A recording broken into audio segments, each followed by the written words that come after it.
الحمدللہ رب العالمین والصلاة والسلام علی رسولہ الکریم وعلی آلہ وصحبہ اجمعین ومن تبعہم بإحسان الی یوم الدین اما بعد فاعوذ باللہ من الشیطان الرجیم بسم اللہ الرحمن الرحیم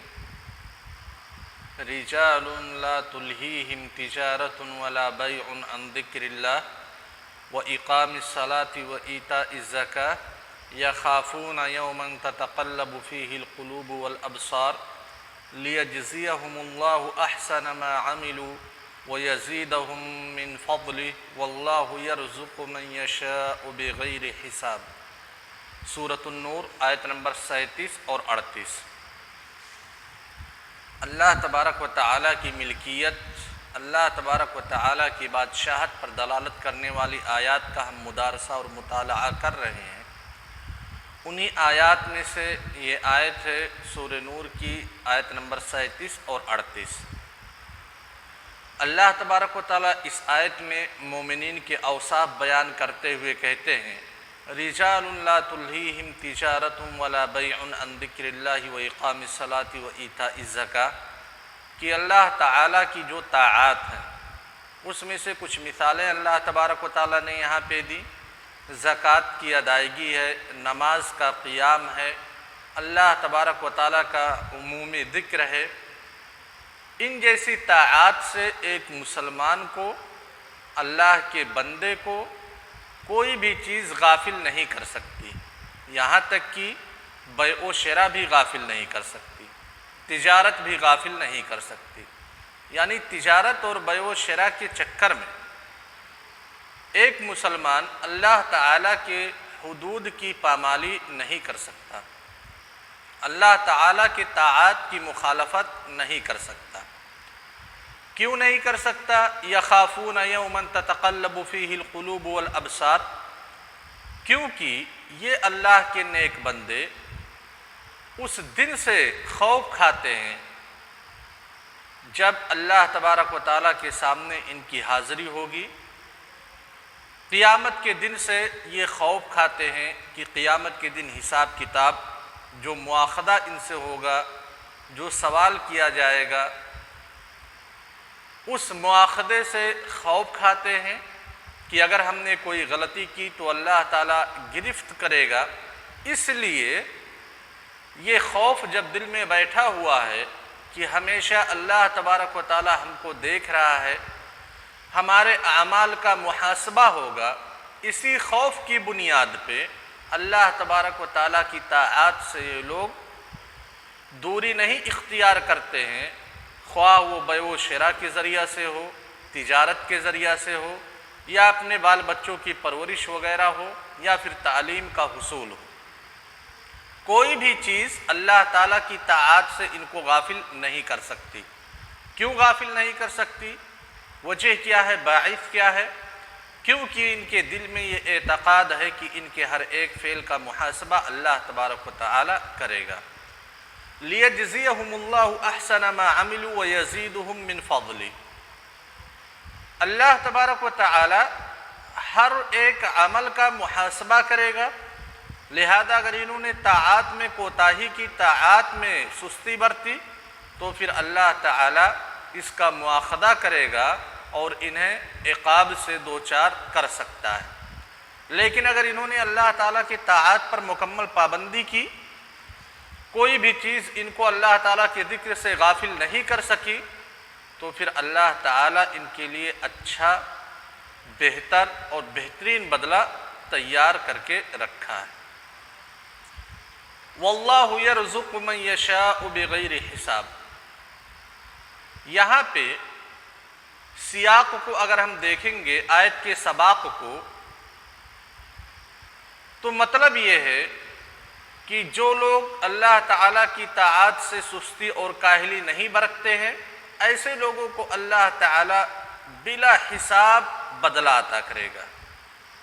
بہت زیادہ بدلہ عطا کرے گا، جس کا کوئی حساب و کتاب نہیں۔ لیکن اگر ہم سباق کو نہ دیکھیں بلکہ آیت کے عموم کو دیکھیں تو یہ آیت ہمارے موضوع کے تحت داخل ہے۔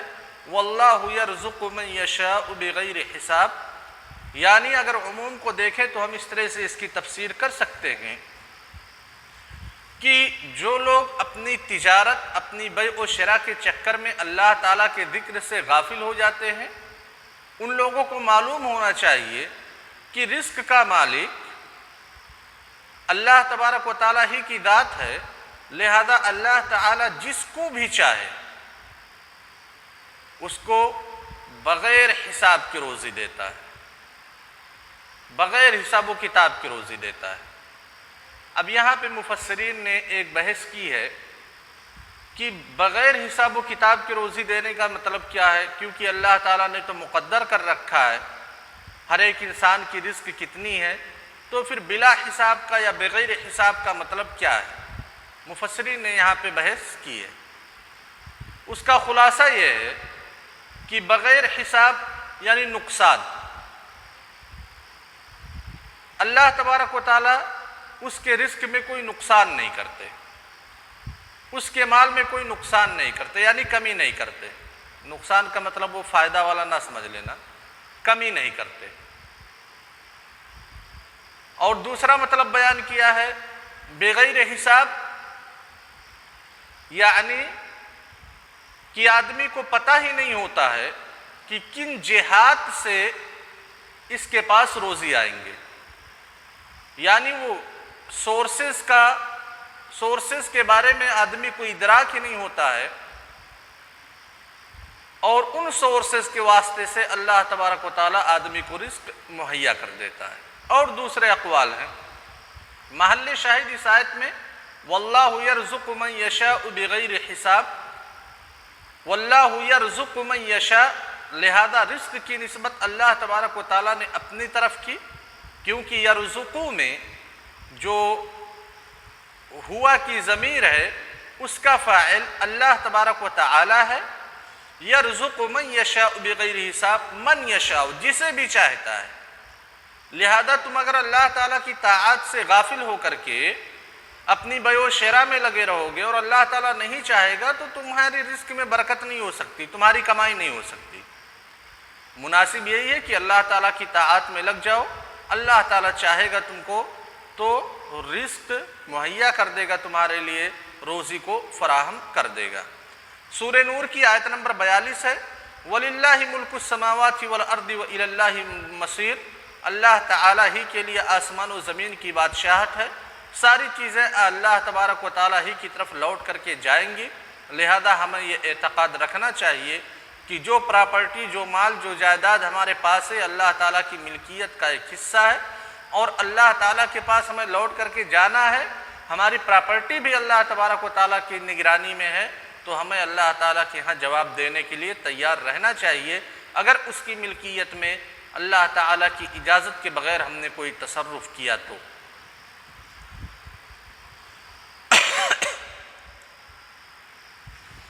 تیسری آیت ہے سورۃ الفرقان کی آیت نمبر 2، سورۃ الفرقان آیت نمبر 2، اللہ تبارک و تعالیٰ ارشاد فرماتے ہیں الذی لہ ملک السماوات والارض ولم يتخذ ولدا ولم يكن له شریک فی الملک وخلق كل شیء فقدرہ تقدیرا۔ سورۃ الفرقان آیت نمبر 2 میں اللہ تبارک و تعالیٰ ارشاد فرماتے ہیں الذی لہ ملک السماوات والارض ولم يتخذ ولدا ولم يكن له شریک فی الملک وخلق كل شیء فقدرہ تقدیرا۔ اس طرح کی آیت اس سے پہلے گزر چکی ہے، تفسیر بھی گزر چکی ہے کہ اللہ تعالیٰ ہی کی بادشاہت میں آسمان و زمین اور آسمان و زمین کے مابین پائی جانے والی تمام چیزیں ہیں۔ اللہ تعالیٰ نے ان چیزوں کی تدبیر کے لیے اپنے ملک میں، اپنی بادشاہت میں نہ تو کسی کو شریک بنایا، نہ تو اپنا کسی کو وارث بنایا ہے۔ لہذا جب اللہ تعالیٰ کی ملکیت میں کوئی شریک نہیں ہے، اللہ تعالیٰ نے کسی کو اپنا لڑکا نہیں بنایا، اپنا وارث نہیں بنایا ہے، اپنے ملک میں، اپنی بادشاہت میں تدبیر کے لیے، تو پھر دوسروں کو اللہ تبارک و تعالیٰ کے بالمقابل کیوں لا کر کے کھڑا کرتے ہو؟ کیوں دوسروں کو اللہ تعالیٰ کا شریک ٹھہراتے ہو؟ یہ ایک سوچنے والی بات ہے کہ ساری چیزیں اللہ تعالیٰ کی ملکیت ہیں، اللہ تعالیٰ کہہ رہا ہے کہ میرا کوئی پارٹنر، کوئی شریک نہیں ہے، اور ہم انسان زبردستی ہر ایک انسان کو جو کوئی اچھا کام کیا ہو اسے ہم اللہ تعالیٰ کے بالمقابل لا کر کے کھڑا کر دیتے ہیں اور اللہ تعالیٰ کا پارٹنر اور شریک بنا لیتے ہیں۔ آیت میں محل شاہد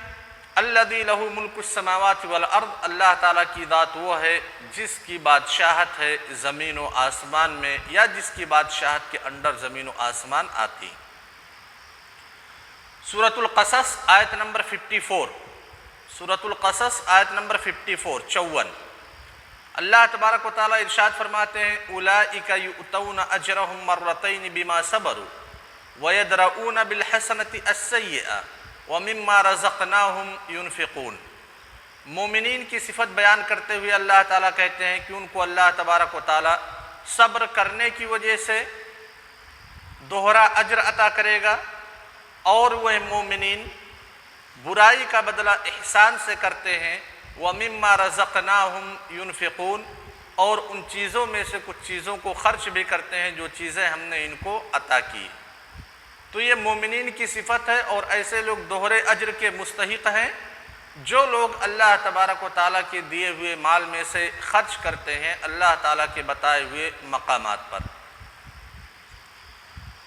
اس کے بعد جو کیا ہو رہا ہے،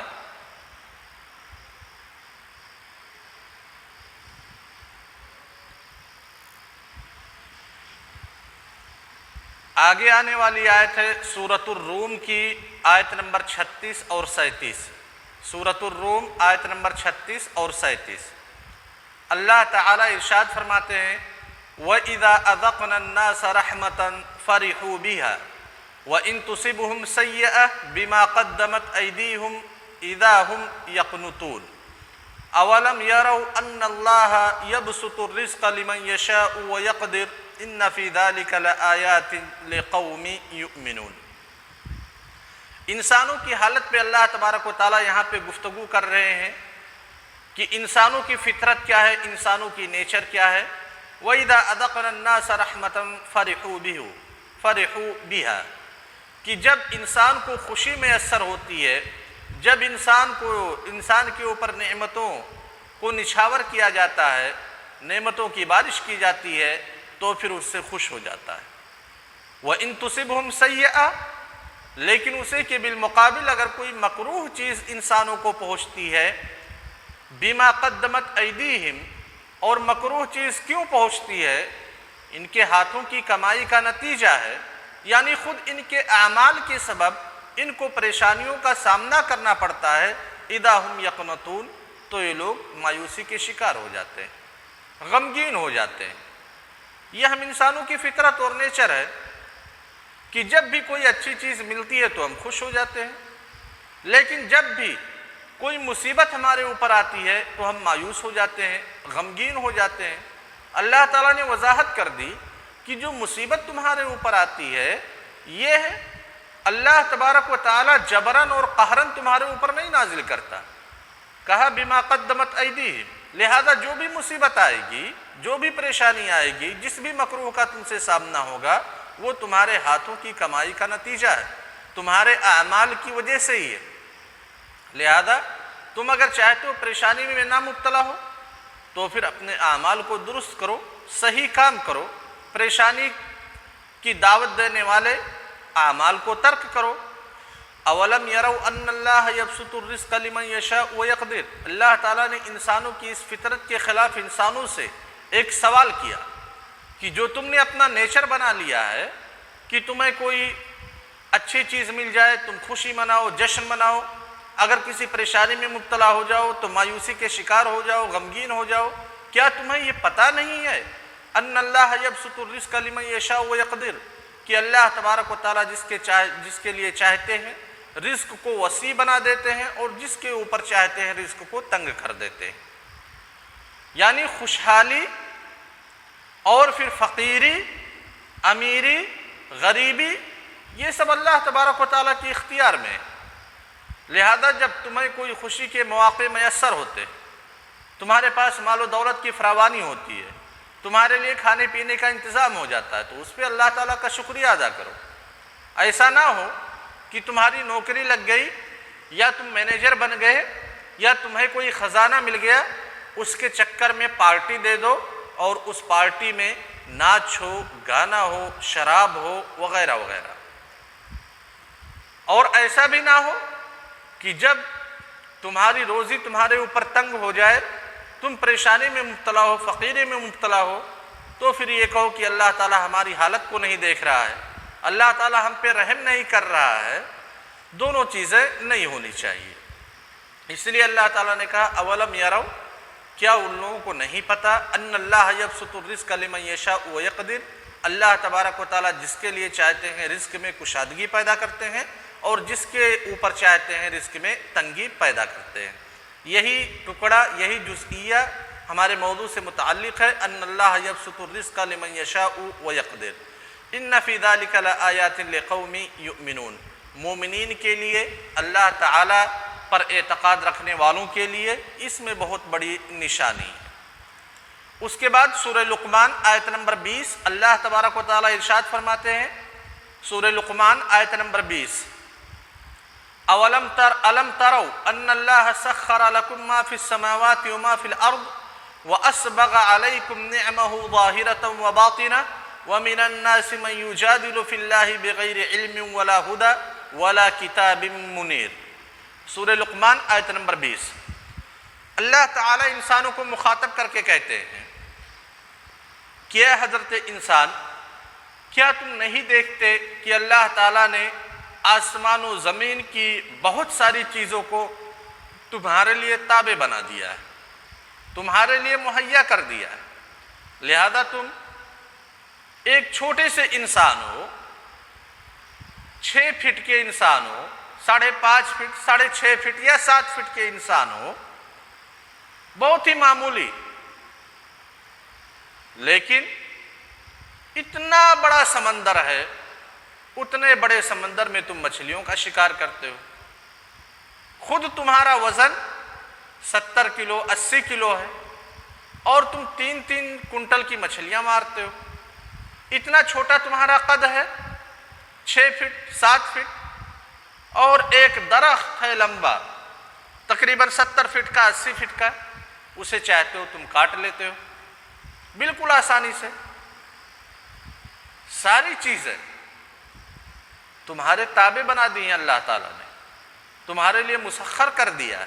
کیا تم اس چیز کو نہیں دیکھتے؟ اگر دیکھتے ہو تو پھر اس اللہ کا شکریہ ادا کرو، اس کے احکام کو بجا لاؤ۔ وَأَسْبَغَ عَلَيْكُمْ نِعْمَهُ ظَاهِرَةً وَبَاطِنًا، اور ایسی نعمتیں تمہارے اوپر نچھاور کی ہیں جس کا تم مشاہدہ بھی کرتے ہو، اور کچھ نعمتیں ایسی ہیں جس کا تم مشاہدہ بھی نہیں کرتے، جان بھی نہیں پاتے کہ یہ نعمت کون سی، کہاں سے آئی نعمت۔ لہذا مال، دولت، انسان کی اولاد، انسان کی صحت و عافیت، انسان کی تعلیم، ساری چیزیں اللہ تبارک و تعالیٰ کی نعمت۔ ان نعمتوں میں سے بعض کا تو تم مشاہدہ کرتے ہو، محسوس کرتے ہو، اور بعض نعمتیں ایسی ہیں جس کا تم مشاہدہ ہی نہیں کرتے، محسوس بھی نہیں کرتے۔ مثال کے طور پہ، اگر ہمیں شادی ہوئی، ہم میں سے کسی کی بچے کی ولادت ہوئی، ہاں ایک نعمت ہمارے گھر میں آئی ہے، اس کی خوشی میں ہم عقیقہ کرتے ہیں، یہاں پہ نعمت کا مشاہدہ کر رہے ہیں، محسوس کر رہے ہیں اس نعمت کو، لیکن کبھی اس نعمت کا بھی ہم احساس کریں جو ہمارے لیے اللہ تعالیٰ نے بنائی ہے۔ مثال کے طور پہ، سورج کا غروب ہو جانا، رات کا آنا، رات کا آنا یہ نعمت ہے کہ نہیں ہے؟ رات آتی ہے، ہم اس میں آرام کرتے ہیں، سوتے ہیں۔ ذرا اس نعمت کی قدر و قیمت اس آدمی سے پوچھئے جسے نیند کی پریشانی ہے، وہ سو نہیں پا رہا ہے، کہ نیند کی کتنی اہمیت ہے۔ اگر 24 گھنٹے 48 گھنٹے 72 گھنٹے آدمی نہ سوئے تو تقریباً وہ پاگل ہونے کی قریب ہو جائے گا۔ لہذا ہم سو جاتے ہیں، جو پچھلی چیزیں ہیں ساری چیزیں کا غم ہلکا ہو جاتا ہے۔ اللہ تعالیٰ کی ان نعمتوں کا جن کا ہم شعور نہیں کرتے،